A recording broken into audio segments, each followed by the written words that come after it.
Ron, we did an analysis on that rental property, and they're only making 0.5% after expenses in a return on that property because they've held it too long, because they're just comfortable with who's in it and they're watching it sit there and just go up in value but make no money. We actually put a plan together for them to sell that property and not pay any taxes when they sell it. And then basically their income is going to go to $90,000 a year in interest on the amount from the selling the home. So they're going to go from making basically $12,000 a year net income on their rent to $90,000 a year with no tenants, toilets, or trash, and they have all their money in cash.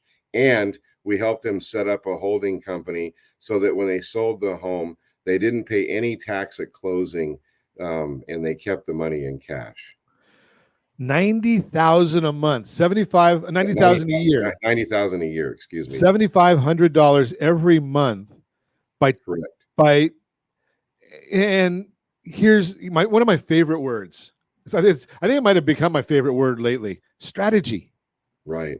You just change the strategy of what they're doing.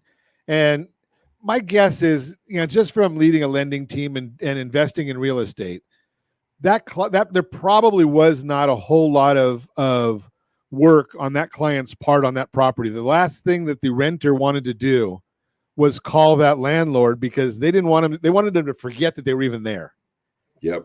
Right, because they knew that if they're getting the $3,500 a month on a $2 million house, we don't want to raise any red flags. We want them just to see that money in their account every month, right, and forget us. But people get busy in their life, and if you have a good tenant, it's just as well enough. You don't want to ruin that situation. But they didn't realize they were making less than 1% return on their money because their property was safe.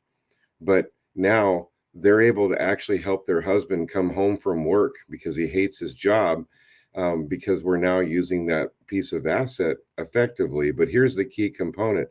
They weren't considering selling it because they didn't want to give 37% to the state of California and the IRS in capital gains taxes. So Ron, I set up a trust account for them, and we helped them hold the house and sell it.